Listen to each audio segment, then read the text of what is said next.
Hello and welcome to today's session, Supervisor Q&A, AmeriCorps Member Supervision.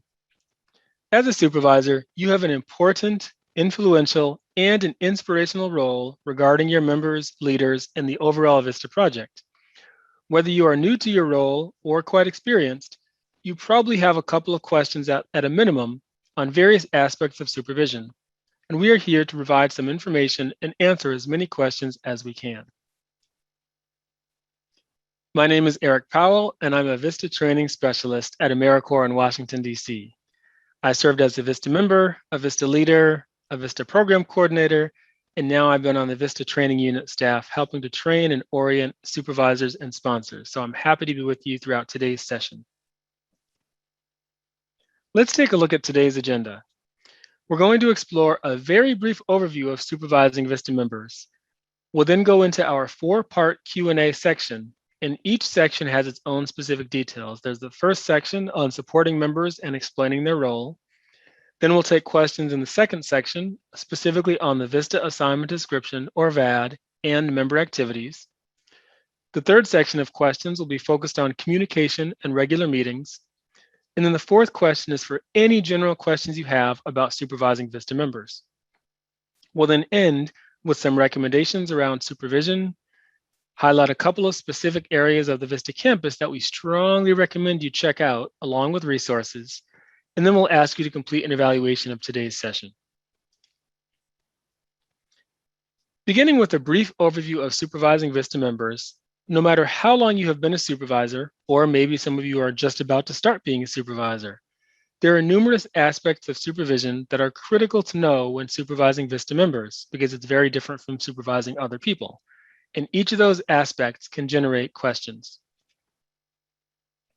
As you probably know, when you start supervising, it's really important to know the general trajectory and life cycle of VISTA members, especially when they start service, so you can structure your supervisor plans and your orientation to factor in changes and accomplishments. Members often start service excited, passionate, and motivated to serve as a VISTA member with your project. They may have heard about the position from another source, from your website. No matter how they heard about it, they're usually very enthusiastic, and you want to try to sustain that enthusiasm as long as you can. Members apply to serve for very different reasons, and in their first week of service, it really may help you to hear their story about what motivated them to apply and what their expectations are of your VISTA project and of you as their supervisor. We also know that members sometimes really just want to start off strong and get things done, see some of the results of their activities. This, of course, is a positive thing, and you should remind them that sometimes our work is a little bit slow and incremental, and even if we don't see the results of our activities immediately, they are still working towards a future goal of sustainability and eliminating poverty in their community. And whether your member is serving locally or they're relocated to serve 50 miles or 5,000 miles. Capitalize on their motivation, learn about their concerns, and work with them to expand their opportunities. As a reminder, supervising members is not the same as supervising employees. VISTA members are not employed by AmeriCorps or your organization, but they are national service participants and members of a federal AmeriCorps program. They are provided to assist your organization build capacity and sustainability to empower the community to eliminate poverty. VISTA members are different from organizational staff because VISTA members only serve a 365-day term of service. However, you still want to include them in staff meetings, events, and activities so that they integrate and feel part of the organization and valued. Members are also expected to follow the regulations of AmeriCorps, the VISTA program, and any other regulations that your organization observes. If you do have questions about these policies, first, I recommend you explore the VISTA Member Handbook and the VISTA Sponsor Handbook that are both located on AmeriCorps.gov. And if you have additional questions, you can certainly reach out to your AmeriCorps Regional Office Portfolio Manager. And because you, as their supervisor, are their direct point of contact, members will likely have questions for you. We know that you don't have to know all the answers, but you should at least know the answers to the most common questions, as well as where to direct them for more information. And don't forget, You want to make sure that you brush up on your knowledge by reviewing VISTA policy and regulations. Feel free to review the VISTA terms and conditions course to be familiar with those, and at least understand the general benefits that VISTA members are entitled to. And if you have a VISTA leader, remind them and your members that the VISTA leader is not a supervisor, but is also a direct point of contact for your members regarding support, training, connecting with others, and so much more. In your very important role as supervisor, here are just a few things to do. This is not an exhaustive list, but please make sure that you regularly meet with your members, giving both you and them consistent time to build a professional relationship, understand what is going on, and work together. Also, listen. And when we say listen, we mean actively listen. And maybe you even want to write down the comments and questions that they raise. You'd be surprised, but this can really give you helpful insight into what's on their mind, how you can help them, and how you can improve your own supervision style. Give your members feedback on their performance, activities, and other aspects of their service. Solicit feedback from them on your supervision style, your communication style, and any other thing that you want feedback on. Don't make assumptions about how things are going, but actually talk to them to find out so you and they can improve together. And then I can't stress this enough. Be available to support your member. It doesn't mean that you want your member calling you at 2 o'clock in the morning, because I certainly wouldn't want that unless it was an emergency, but be available to help them with small tasks. If they come to you and they have a question, you may not be free right that minute, but schedule time so that they know that you are available to them and willing to help them. You are a resource for them, and especially when it comes to small and large things like getting to know other staff who may have similar interests, and you can help them throughout their year of service and beyond. And then one final list of things I want to mention is make sure that you thoroughly review and understand their VISTA assignment description and the activities that are outlined in it. It's important, as their direct point of contact, that you are familiar with it so you can answer questions from your members and articulate what your members are to do. If you did not write the VAD, maybe you inherited it and someone else wrote it, make sure that you seek clarification from someone in the project so you can help your members know what they are supposed to do and guide them. Speaking of guiding, guide your member through challenges they have faced or ones that you may see coming. Again, the member is responsible for doing their activities, but you as a supervisor really want to learn about what obstacles are your responsibility to fix and what situations create opportunities for you to help the member solve their own problems. Document successes and achievements, not only to keep track of accomplishments for your own records, but also because you want to have a record of problems and how they were resolved so that you can help mitigate them in the future. You also want to document any problems you have with the member just in case things get escalated, and you'll need that documentation when you connect with the AmeriCorps regional office around the problems. And make sure you share your knowledge, insight, and wisdom, any organizational activities, resources, and communication protocols. Work with your members to determine just how much communication is necessary and desired. You don't want to over-communicate and drive them crazy, but you don't want to under-communicate and have them feel like you're not part of their team and supporting them. Be as clear, concise, and controlled in your messaging as you can to simplify information and avoid confusion. Really help your member feel that they are included by sharing information with them. So now let's really get to the bulk of this presentation, which is focused on your questions. Since the session is focused on the questions you have, I'll give you some brief instructions on the logistics, and then we'll go into that piece of the puzzle. There are going to be 4 sections to keep your questions and answers structured. The first 3 sections are focused on specific areas of VISTA member supervision, and the 4th section is for any remaining questions you have on member supervision. Each section begins with a brief summary of information and tips, and it ends with a chat question asking you to type in the chat any remaining questions that you have or any resources that you have on that specific aspect of supervision. Each section will have about 10 minutes or so of allocated time for questions and answers. And as you type your questions in the chat, please note that questions may not be answered in the order they are received, especially if a question that you pose pertains to a different future section. And if we get a lot of questions in a section, we may not be able to answer all the questions. But again, if we do not use the entire time for a section, we'll then move on to the next section. As mentioned, if you'd like to type a question during the presentation, please type your question in the chat and be very specific so that we know what you're asking.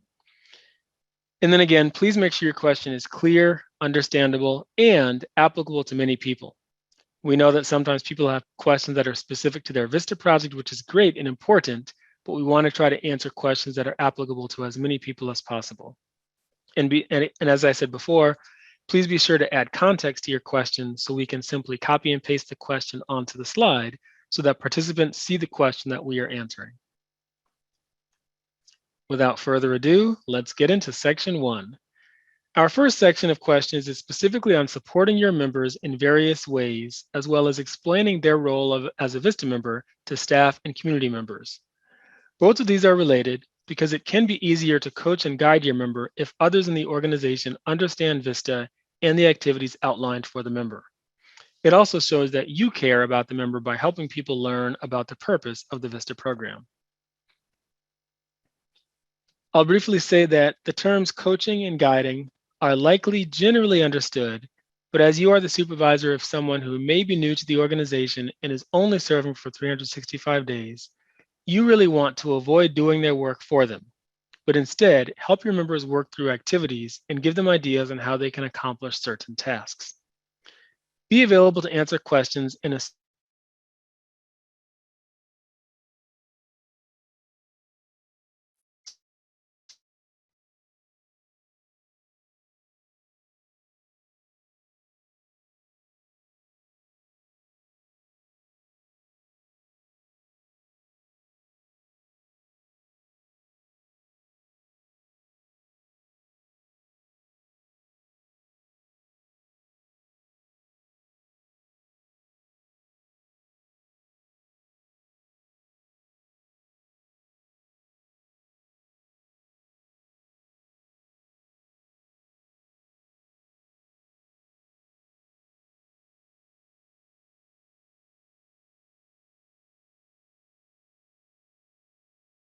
just as needed.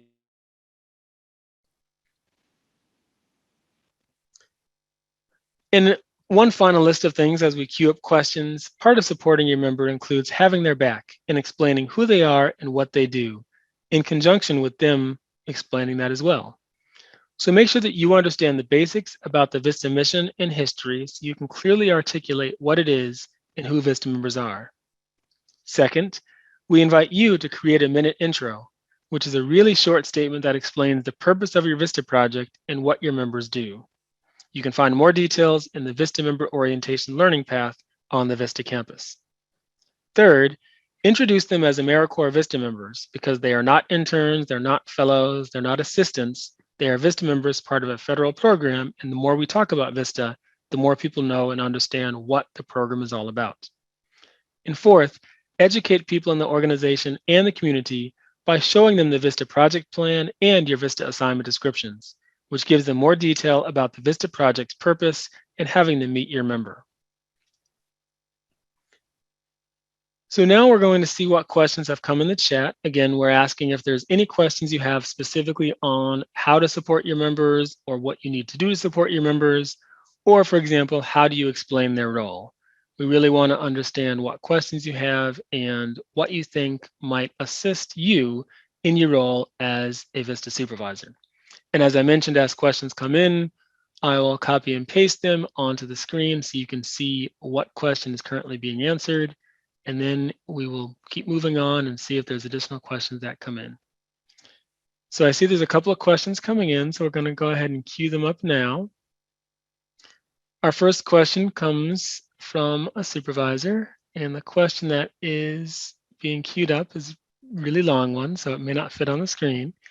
But the question is, our VISTAs are incoming and outgoing, all of our VISTAs. They'll overlap for a couple of weeks. What is your advice on how to ensure the outgoing VISTA finds meaning in closing out their experience? And what are some actionable projects or items they could be tasked with? What could outgoing VISTA do with the incoming VISTA to support them? So before I answer that, I will quickly say, as we answer these questions, some of you experienced supervisors also might have answers, so feel free to type your answers in the chat because you may have other great ideas in addition to myself. And I have two coworkers assisting me, Barbara Reynolds and Chris Hawks, that may chime in periodically as we go out there with their questions. So I'll quickly say, if your project is in a situation like this and you can have an overlap, that's ideal, not only because the outgoing VISTA can somewhat train and help orient the new VISTA, but it really helps with the transition. In terms of the question about what is your advice on how to ensure that outgoing VISTA finds meaning in closing out their experience, one of the recommendations that I was given from a couple of supervisors is encourage your outgoing VISTA to not just document what they accomplished and put together some kind of physical or physical or virtual sustainability binder. But one thing that really helps them to find meaning in their experience is actually encourage them to record a short video that not only could be used for your recruitment and marketing purposes, but it really also gives that outgoing VISTA a chance to really highlight what they did for their own record too, and show their excitement for what they've done. They can talk about their service, they can talk about their accomplishments, and depending on if the community wants to get involved, they might even be able to incorporate them into a larger video. The other thing is, we've gotten a lot of feedback about the VISTA Connect site of the VISTA campus, and more VISTA members are posting on it.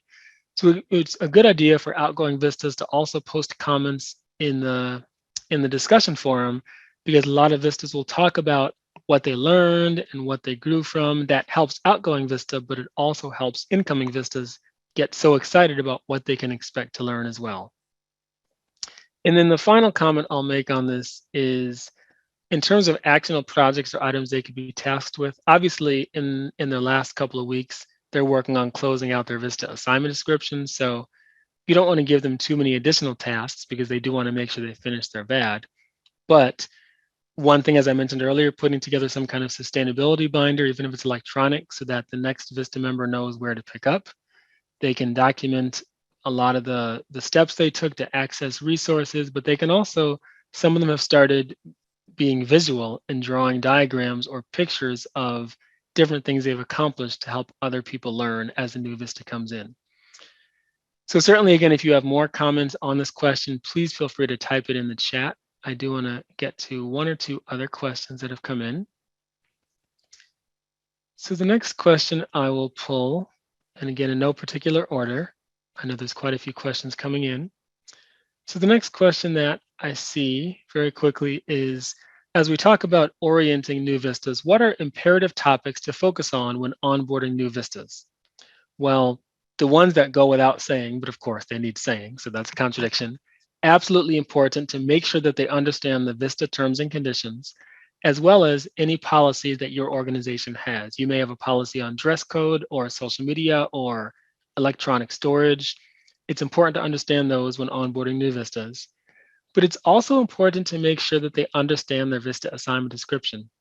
There's a lot of members who come into the VISTA member orientation and start service, and they have a lot of questions about their VAD, which is okay, but the more you can help them really understand what the words mean, what the activities mean, and how to actually integrate that into their work with you, the better.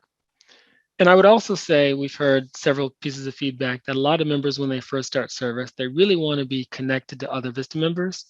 So as you're onboarding new VISTAs, if you have other members at your project who are currently there or who have recently left, if they're willing to share their contact information, a lot of members appreciate that, because it's a way they can connect and learn more about what the previous VISTA did, how they were onboarded, and really just making sure that the new VISTAs that are being onboarded feel comfortable. And this is where that element of communication is absolutely key. You want to, first, when you're onboarding new VISTAs, a critical topic is making sure that you set a tone with them about how frequently to communicate, when you're going to meet, and what the structure of that is, because the more you can start with that at the beginning, it really shows your VISTAs that you want them there, that you care about them, and that you appreciate them. So I have time for one more question in this section. And let's see, there's a lot of questions coming in. Thank you for all the questions. And again, if you have additional questions, please keep them coming. We may not get to all of them, but we will try to get to as many as we can. So the next question I see, I will post on the screen and hopefully it fits in the box, is one of our VISTA members needs soft skills trainings, such as, setting their alarm, waking up, knowing what to wear, things like that. Are there any trainings that cover this basic level for the member and the supervisor? And where can I find support for that? So that's a great question. It's a quick answer. So right now, with the way the VISTA program and the training is structured, most of our training is focused on hard skills and professional development and learning. Some of the general information in this question is more general information about what is it like to have soft skills to go into a first-time professional environment in terms of wearing clean clothes, in terms of professional etiquette. So some of that general information can certainly be found obviously online, but as a VISTA program, we do cover a couple of those items in very brief terms in the VISTA member orientation, which you can access on the VISTA campus. We briefly tell members that they need to connect with their supervisor around things like dress code, around what time to start service, and other information like that, because it's really important that they work with you on how to get all that done. So again, please remember to type in the chat any additional questions or comments you have on this topic. I do want to move on to section 2, so we can at least answer a couple of questions about the VISTA assignment description and member activities. As you know, this is also a key aspect of your role as supervisor, because your members are expected to follow the VAD, so you need to know it and help explain it. So very quickly, the VISTA assignment description is an absolutely essential document and used for many purposes, such as, first, the VAD provides the project goals, objectives, and member activities to help the member and the community see how a VISTA service fits into the larger VISTA project. Although minimal direct service is permissible if it directly helps the member in their planning and development of capacity building activities, the VAD itself should never contain any direct service or prohibited activities, such as political, religious, or illegal activities. Those should not be in the VAD. And the VISTA should never be doing illegal activities. Let's just put that out there. Also, the VAD enables potential applicants and applicants, as well as members, to see what they'd be doing once they start service. It's a critical tool that guides the member's service, kind of like a blueprint for them to follow. And the VAD also can be shared with staff and community members so that they understand how their work fits in with the VISTA members' work and that they better understand what VISTA members do. So on this screen, you'll see a quick highlight of the difference between capacity building and direct service. We share a similar screen with VISTA members in the VISTA member orientation because the VISTA program is unique. Its members specifically focus on activities that build the capacity of the organization to do its work more effectively and efficiently. And again, as a reminder, the VAD must only contain capacity building activities as the member serves to create, enhance, and sustain work to eliminate poverty in the community. So let's take a look and see what questions are specifically related to the VAD. And I see a lot of questions coming in, so I will go ahead and answer a couple of them, and we'll see how much time we have. So thank you in advance for all these questions. It's really important that we get to as many as we can. And the first question is, what if we find that it would be helpful to possibly deviate or depart from the VAD because of changing conditions on the ground, such as COVID-19 or other regulations? Well, this is a great question. And the first part of the question, the answer is a pretty easy answer. Obviously, the VADs are very structured and very detailed, but also remember that the VAD is a living document, and it's very possible that the VAD will have to or may need to change at some point or a couple of points during the member's service year. I will put a caveat here and say the VAD should not be changing every week. That would be a problem. But in a case like this where COVID-19 or some other factors may have impacted it, if you see a need for the VAD to change, maybe there is an issue, or maybe even some of the project goals or activities have been accomplished, obviously you can draft a new VAD or make edits to the VAD, but before the VAD is actually published or finalized, you need to actually run it through your program portfolio manager in the AmeriCorps regional office. They're the ones who have final say on approving VADs and if any adjusted activities that you recommend are approved or not. So the answer is yes. There are times where it could be helpful to depart from the VAD slightly, but again, it has to be approved by the AmeriCorps Regional Office Portfolio Manager so that they can make sure it still falls in the realm of AmeriCorps VISTA service. And again, as we answer questions, again, if you have questions or topics that are related to this, feel free to add your resources in so that other supervisors can see the information as well. The next question, I'm actually really glad this one came up. What is the difference between the VAD and a position description? So I'm going to answer it in reverse order. Generally, with the way the VISTA program works, the position description is generally oftentimes referred to as the opportunity listing. So there's a position description / opportunity listing that you post in My AmeriCorps to recruit applicants. Generally, we refer to that as the SOL, the Service Opportunity Listing. And that is for applicants to see kind of a general overview of what they're expected to do and what they would be likely to do as a VISTA member. Then the VISTA assignment description, the VAD, goes into much more detail, has a very specific structure outlining the project goals, objectives, and member activities. So I like to say the position description should be detailed enough that someone has a general idea of what they'll be doing, but it's still a little bit more general, whereas the VAD goes into much more specific detail. Now, both of them can be used for recruitment because an applicant would want to know the opportunity listing, but they would also want to know details of the VAD to really understand, is this something I really think I would find interesting? But those are generally the differences. The VISTA assignment description is for the actual member outlining details, and the opportunity listing, which is sometimes called a position description, but not often, is usually meant specifically for recruitment. So a couple of other questions, and I'll copy and paste these on the slide as well. See, there was a pretty quick question about where will hours of work be listed, if anywhere? And so that's a great question. Typically, the hours of service, for example, let's say your organization works 9 a.m. to 5 p.m. or 7 a.m. to 3 p.m., something like that. Typically, those would not be included in the VISTA assignment description. That would be something you would handle offline that you should definitely tell your member before they start service via email, or even in the interview phase. It's probably critical to let them know, if you're accepted, here are the general hours that you'd be serving at our organization. It is up to your organization. VISTA members do serve full-time, which is usually 35 to 40 hours per week based on what your organization considers full-time.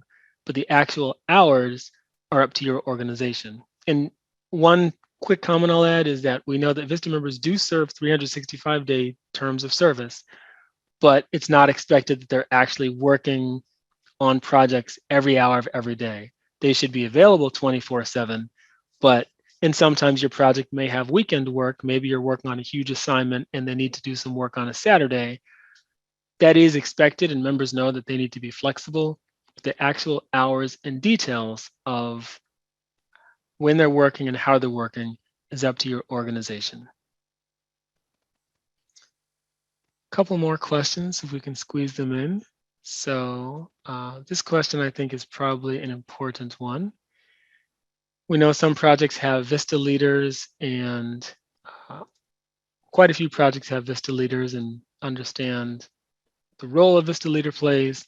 So this question is, what types of activities can VISTA leaders do outside of supporting a VISTA team? Can they do capacity building activities for the organization? Now, I have a sneaking suspicion there's more behind the scenes to this question, but I will say VISTA members have a VAD, a VISTA assignment description. VISTA leaders have a VLAD, a VISTA leader assignment description. So obviously VISTA leaders also have an assignment description that outlines what they're supposed to be doing in their role as a VISTA leader. So they should be adhering to that. Again, their activities may slightly change over time, which would have to be approved by the AmeriCorps Regional Office Portfolio Manager. And their activities should also be capacity building activities for the VISTA project. I'm not quite sure what's meant by for the organization, but again, if you have questions specifically about that, or if there's activities that you're asking that the VISTA leader do that are not included in the VISTA leader assignment description, make sure you send an email to your portfolio manager so that they can actually look at it and figure out if it's actually possible to add that in. And some of the questions that are coming in are not related to the VAD, so I'll get to those a little bit later as we get to the question and answer section number 4.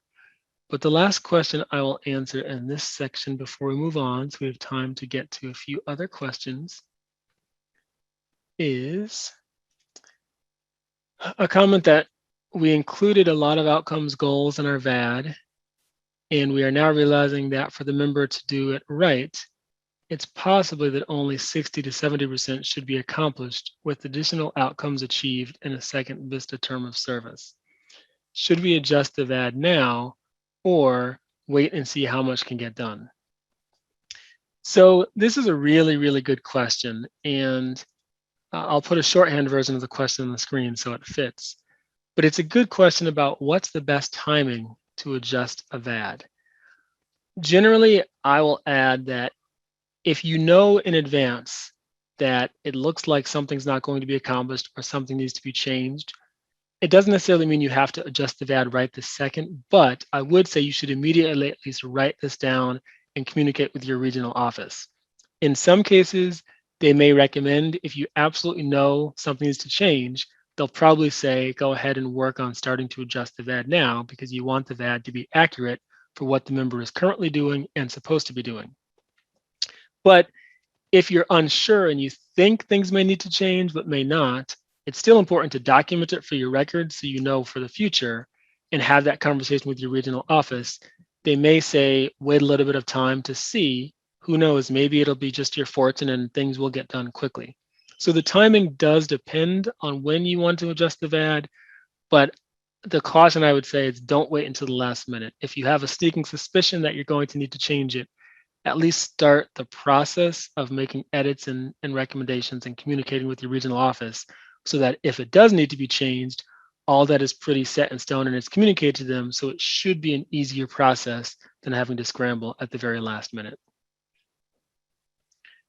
So again, if you have additional questions on the VAD or the VISTA leader assignment description and member activities, type those in the chat. If we have time, we'll get to them a little bit later. But we're going to now clear the question on the screen, and we're going to go ahead and move on to section number 3. And this question is on communication in regular meetings. And I'm sure this is no surprise to you that it's important to communicate regularly with your member, not just so they know what's going on, but especially so that they feel welcome and valued. We've had a lot of members who have said, my supervisor doesn't support me, they're not communicating. It's important to communicate. So let's go ahead and look at the details. If you don't already have a communication plan, a couple of recommendations is that you first start out with weekly meetings, maybe 30 minutes long. Put a regular time on your schedule and their schedule and rarely miss the meeting. So at least they know they can come to you. They have a dedicated time in addition to whenever they want to see you, but they have a dedicated time that shows that you recognize them as a priority and that there's time in the meeting for the member to also talk and share about their comments and concerns. Be as efficient as you can since people are busy. We know that sometimes you just want to quickly type or communicate something, which is great. It might need to get out immediately, but the more feedback you can get from a member about improvements you can make, the better. Also, you and your member may have different ways that you prefer to communicate. So the only thing I'll say in that is, in pertaining to the earlier question on onboarding your member, one of the conversations to have is check with your member about what's their preferred way of communicating and what's your preferred way of communicating. It may be that you prefer phone call and the member prefers text messages. Well, you don't have to agree on the same message or the same method of communication, but it is important that you at least understand where each other is coming from and try to work together. And then lastly, determine if the meeting that you're going to have is in person, on video, or phone. Each one has its own purpose, and I would say, because a lot of things are virtual, just factor in video fatigue. It may be that if you are virtual, you may want to do every 3 or 4 meetings on video and the others on phone, just being mindful for their personal situation and yours as well. And then the last note I'll give about communication, as you know, communication is critical to helping you find the answers to questions and your members at the beginning of their service, which can be done in formal or informal meetings. You want to ask questions like, what do you expect from your member? What expectations does your member have of you?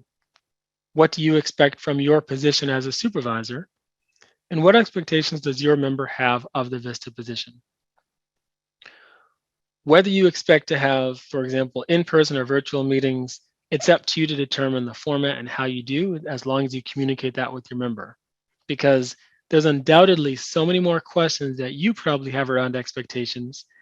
And one challenge sometimes is that expectations seem connected to assumptions. And so sometimes one might expect or assume that one thing's going to happen with communication, and it doesn't. So the more you can be effective with your expectations and communication, not only helps improve your meetings, but also helps you enhance your joint work together throughout the member's year of service. So now, again, we'll take time to answer questions about communication and regular meetings. So again, go ahead and post those in the chat. And again, please try to post as concisely but as detailed as possible so we can see what the question is and get to the answer. First question I see is, are we able to require in-person meetings now? I'm smiling because the word require has always been an interesting situation for me, because require oftentimes denotes, well, if someone doesn't, what are the repercussions?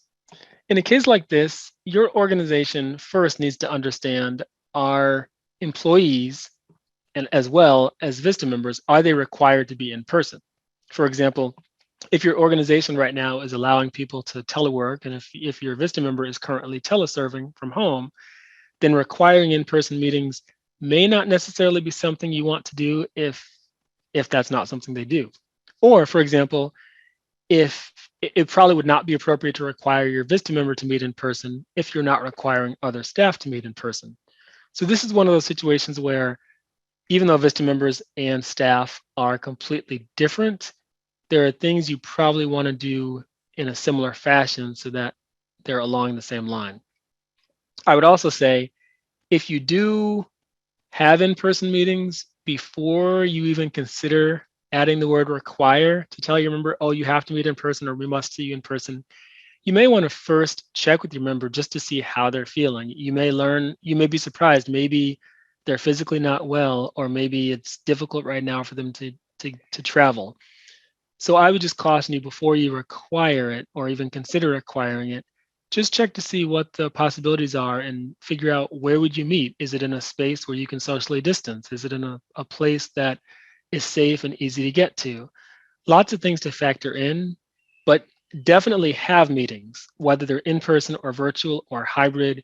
Work with your member to best figure out what works the best for you. And it could be that maybe you have meetings weekly, but maybe you only have meetings once a month in person. There's a lot of hybrid options that could work in ways that can help you and your member meet and hopefully get stuff done effectively. Similar question I see, which I'll go ahead and post on the screen, is related to in-person meetings and COVID-19, which we all hope doesn't last very long. But this question is related to my office. My office has not yet reopened, and I'm not sure when we will again. So how can I do regular in-person meetings? How do I integrate the VISTA on our team without many in-person connections? So similar answer, but I'll quickly add in, and again, type in your response if you and your project have experienced something like this and have suggestions for other supervisors. We'd love to see your comments.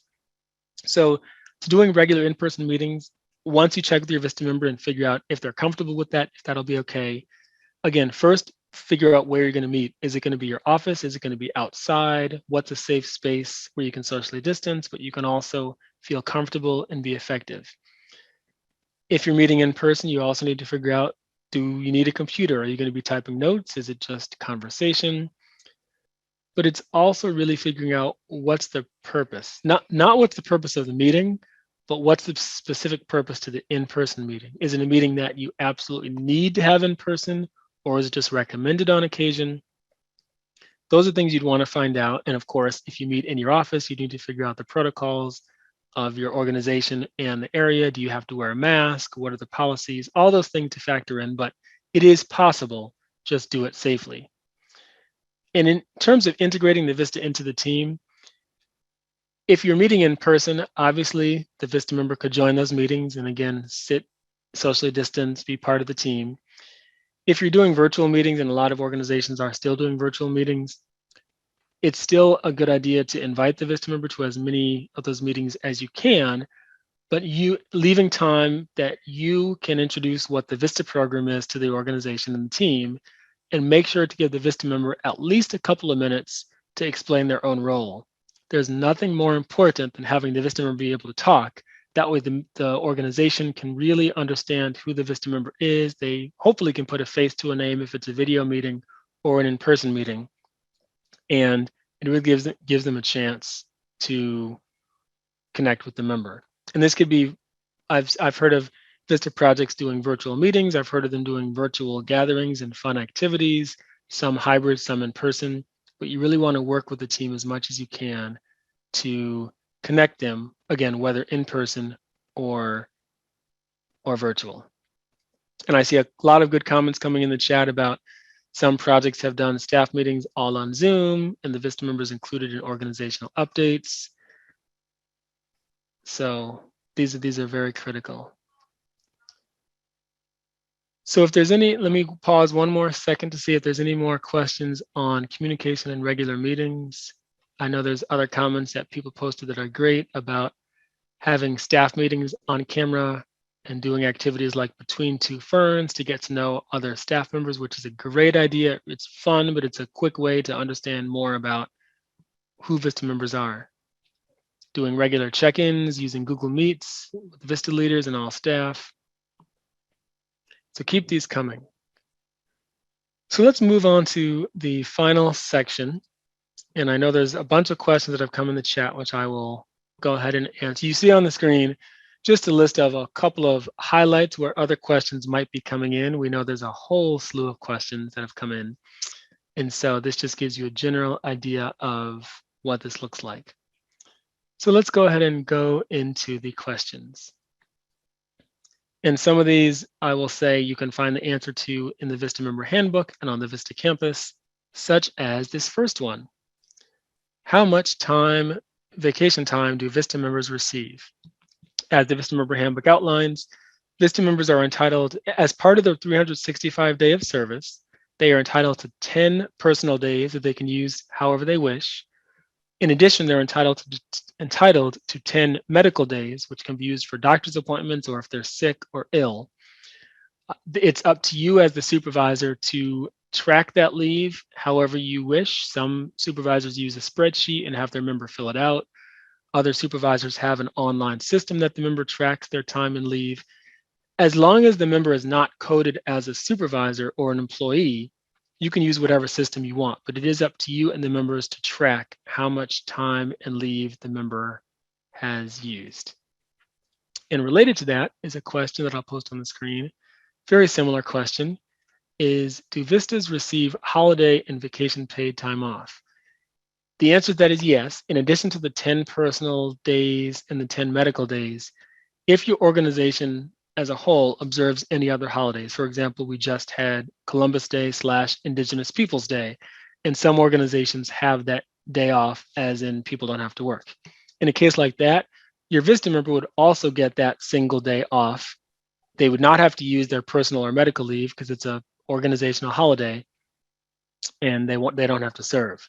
The caveat is oftentimes during the winter holidays, usually sometime between Thanksgiving and New Year's, some organizations may close for a week or 2 or 3 weeks because that's just their slow time and they give their employees time off. Any extended leave, usually of more than 2 or 3 days that an organization is closed, the VISTA member would not automatically get all of that time off. So if your organization is closed for a week or 2 during the winter holidays, you would have to work with your member to figure out, would they then use their personal leave during that time for the days they take off, or would they still serve? But the quick reason is because if they only have a 365-day term of service, and of course, most VISTAs only serve Monday through Friday, so that's only 5 days out of the 7 days of the week, in addition to the 10 personal and 10 medical days, if they have tons and tons of vacation time, then they're not at your site very much or not serving, and it's hard to actually get stuff accomplished. So all these details are in the VISTA member handbook, which again, if you go to AmeriCorps.gov, you can search for the member handbook or the VISTA sponsor handbook if you'd like more details on that. So great questions about leave, great questions about attendance. I'm going to see that I know there's a couple of other questions come in. There's a question here about, do VISTA members have to relocate? They do not. The answer is VISTA members and VISTA, I should say VISTA applicants, because usually it happens before they start as a member. VISTA candidates and VISTA applicants have the ability to relocate, and that's a choice, but they do not have to. The short answer is they're given details ahead of time. And this is something you also want to let them know. If you have an applicant who's applying and you see that they're physically out of state or far away, you may want to check with them to figure out, are you planning to relocate? If you are, there's more details about it has to be 50 miles or more from their home of record to their service site in order to actually qualify for the VISTA relocation allotment that the VISTA program has for members. So it is an option. Some members choose to relocate 100 miles, some choose to relocate 3,000 miles across the country. For various reasons, it's a great opportunity for those who want to serve in a different area, but it is not a requirement. So let me see, here's another question that I will post. I apologize for the tardiness of copying and pasting. My computer's operating a little bit slow, but here's the next question. Is there a specific way to handle issues such as tardiness, etc.? Absolutely. If you notice your member is constantly showing up late, if you notice they have behavioral challenges, their performance is poor, they're not doing their assignments, generally the first recommendation is that you try to have an open and honest conversation with them, ask them how they're doing, and if they don't immediately start addressing those issues, you can kind of segue into say, okay, well, I've noticed over the past 2 weeks, you've been showing up 20 to 30 minutes late. Is there something I need to know? Do you need to adjust your schedule? How can we best work together? You want to try to start the conversation out in a positive way, but still be firm in letting them know you have a concern. Sometimes that will solve it, and the member will say, oh yeah, I'm sorry, my schedule changed. I'll be all set from now on. But if you notice it continues to be an issue, again, this is where we say definitely document it. If it happens once, maybe it's not a big deal, but if you notice it happens a second time, a third time, a fourth time, or there's things that keep coming up, document it, have the conversation with the member to find out, is there any remedy that they think of, or is there something else going on? And then get in touch with your AmeriCorps regional office. It doesn't mean that they're going to immediately terminate the member, because it may not get to that serious level. But the member does need to know that they're in a very important professional service environment. They're expected to act professionally, and one of those is showing up on time. So definitely have that conversation with the member and do as much as you can to support them, but again, show them that you're there for them. So I see a lot of questions coming in, and let me see, the next one that I will address relates to teleservice, and it pertains somewhat to COVID. The question is related to the pandemic-related full-time teleservice policy is likely not permanent. If and when that goes away again, VISTAs will need to relocate within a commuting distance. So as I read it, it might be more of a comment than a question, but I will quickly say the comment is a good one. And yes, all of the information you've heard from the VISTA program about COVID-19 is expected to be temporary. Obviously, once we get more information about details, if and when anything changes, we'll send out more details to you. We want to make sure that we as a program are communicating effectively to you as supervisors and sponsors. We know that we want to, again, support you as best we can, not just during COVID-19, but at all times. We don't yet know what the future will be in terms of policies and regulations, but right now we're in the situation where we are in, where VISTAs are able to teleserve or serve from home. If and when that goes away, again, we'll make sure that we communicate information to you, not just in writing, but as you know, periodically the VISTA program also has VISTA sponsor calls. There's one coming up, I believe, next week, where they go over more details, not just related to policy, but also any updates they want to let you know about. So stay tuned for that. And again, we have time for just a couple more questions before we end, maybe 2 more questions. I'll post this one here because I think this came up earlier and I wanted to address it in the general Q&A session. So this relates to direct service. We talked about that earlier. And the question is, even though it's prohibited for VISTAs, are there any exceptions for them to do these activities? And I will quickly reiterate that it is permissible in minimal circumstances for VISTA members to do direct service, as long as it supports capacity building activities. One example, I think it's an example that's existed for a long time, is if you have a member, for example, who's serving in a food pantry, and maybe part of their capacity building activities is expanding the volunteer program or working on an outreach campaign so that more people in the community know about the food bank program. Sometimes a direct service activity that may be permissible is, for the first day or two, maybe have the member actually serve in the food bank, actually serving food, just so that they understand how that fits into the overall project. You wouldn't put that in the VAD, but it's a way to say, okay, this minimal direct service gets the member to understand how all the work the member is doing relates to actually getting down to the individuals receiving food. So minimal direct service is permissible, but it has to support capacity building activities, and it cannot be in the VAD. The VAD has to be free of direct service or prohibited activities. And again, if you have questions, please make sure you reach out to your AmeriCorps Regional Office Portfolio Manager, because they at least want to know what's going on and have any say if there's questions or comments that come in. So I'll pause for just a minute. I'm scrolling through the chat to see if there's other questions. Thank you to my team, Chris and Barbara, for answering several of the questions in the chat that I have not gotten to yet. I see there's other positive comments about activities to do for VISTA members. I'm just checking to see if there's any other final question that I did not get to. As a reminder, we will have time to answer questions at another point, but I just want to make sure we are finished with this section. So let's go ahead and move on as I clear the screen. A couple of recommendations before we end. We know that there's a lot to do in terms of being a supervisor, especially being a good supervisor, but here are just a few quick recommendations. And of course, there's so many in addition to all the ones that you posed in the chat to help you on your journey. Write down your questions. It really helps you to think about the root of the question, what you actually need and want, and what can help you think about how to get an answer. Next, connect with your member and have them share with you ways that they think you can improve as a supervisor. It's not meant to be a gripe session and them complaining, but positive feedback about, oh, I would love it if you could do this. Having an honest conversation helps both of you work better together. Make sure, as we talked about earlier, that you familiarize yourself with policy in the VISTA Sponsor Handbook and the VISTA Member Handbook. It goes into detail about the VISTA member leave, benefits, etc. And that's all on AmeriCorps.gov. Fourth, know your AmeriCorps Regional Office Portfolio Manager. Know who they are and how to contact them, because there are times you will need to or have to reach out to them.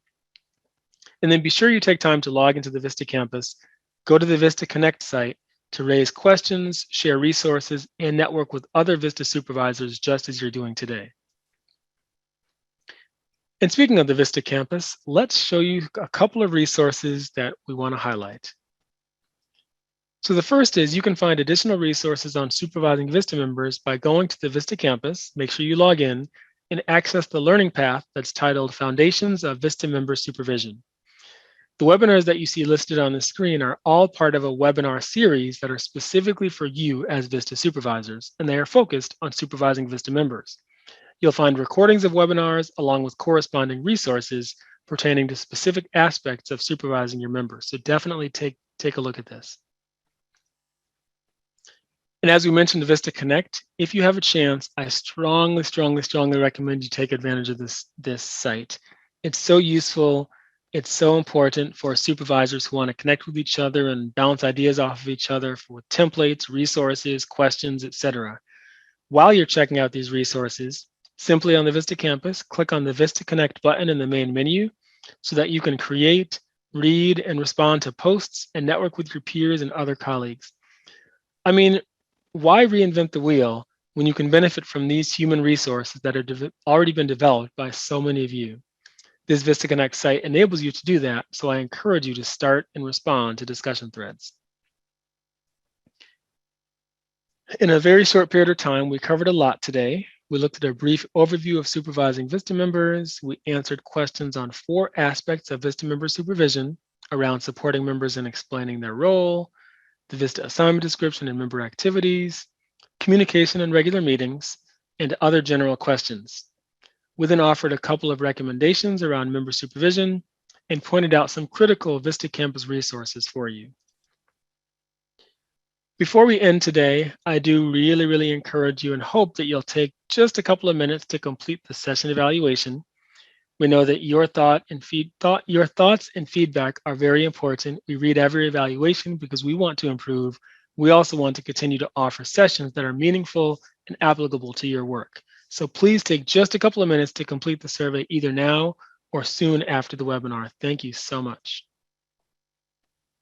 And as a quick reminder, to find information about our next upcoming webinar, which we'll talk about in just a second, all you have to do is log into the VISTA campus, click on the calendar icon in the main menu, and that will display the current month.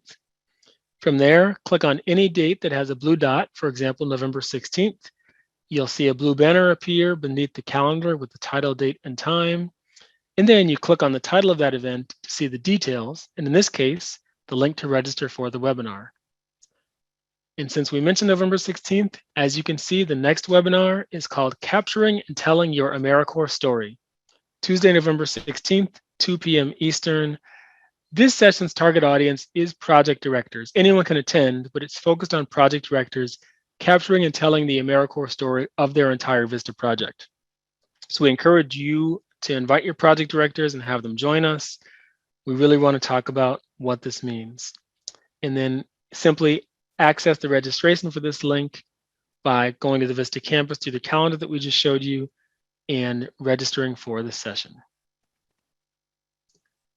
So with that, thank you so much for joining us today. It's been a delight. We hope at least this was meaningful for most of you and got quite a few of your questions answered. I want to give a huge shout out to Barbara Reynolds and Chris Hawks for assisting me in the session. Thank you to Steve Gray and Mike Dietz at LSI for managing the webinar technology. And thank you for your attentiveness, your attention, and your awesomeness as a VISTA supervisor in the VISTA program. This concludes today's session. Have a great day. See you soon.